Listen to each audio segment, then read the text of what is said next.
We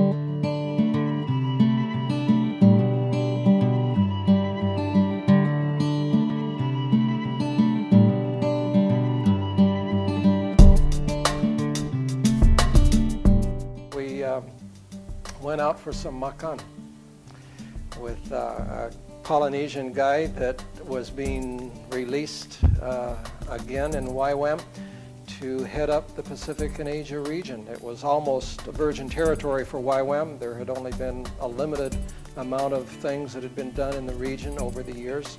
He challenged us when we had pizza there in Kailua Kona, Hawaii, before the University of the Nations was built, and asked us to come and be on staff with him and assist him running a school of evangelism. And then from that, take some of the students and maybe some of the staff and lead the first DTS in Indonesia. So we did that. Also said, look, after the DTS in Indonesia, why don't you stay on in that region and pioneer the YWAM, pioneer a YWAM base in Singapore. So we came, that was the summer of 1980.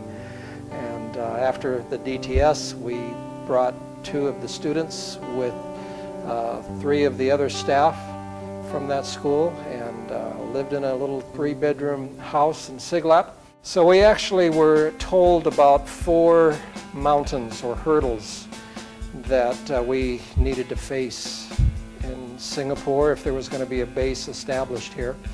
And basically we were told by Christian leadership here that all 4 of those were virtually impossible.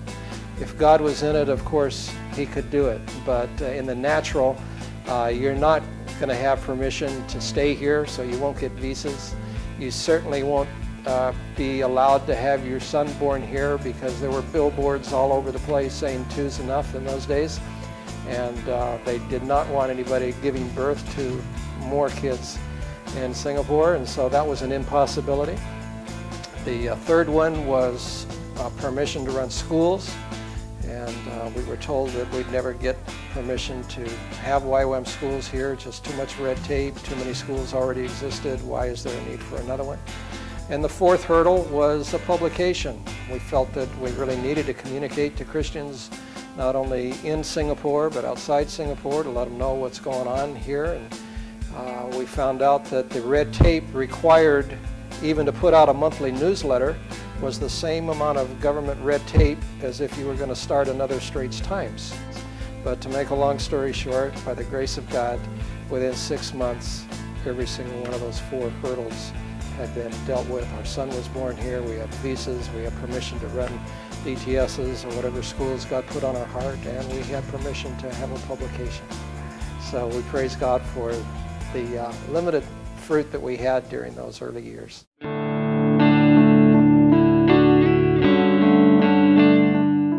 My wife and I came to Singapore in 1983. Celia helped start the YWAM base there with the Far East evangelism teams, and I had moved there from Saipan. We got married in December, and Kalafi had come to us and asked us to come to Singapore and take over the work. Dave and Lydia were leaving after having been here for a couple of years, so we came to Singapore in early part of 1983.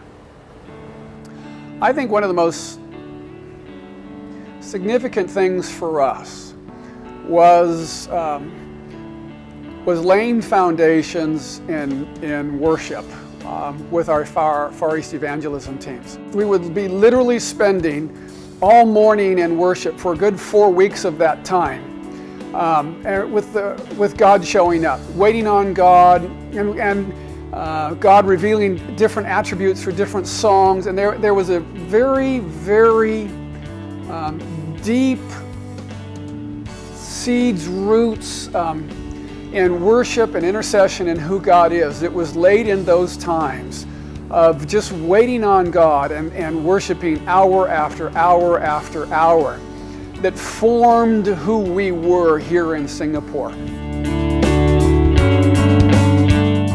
The highlights for me were the people that God brought to be with us. I was just trying to count. We had the people that were with us became a national director in Indonesia, a national director in Malaysia, the national director in India, national director in Singapore, all grew out of that time with us. I will be eternally thankful for the people that walked with us through that time and served with us in our relationship with God. So yeah, they were some wonderful people.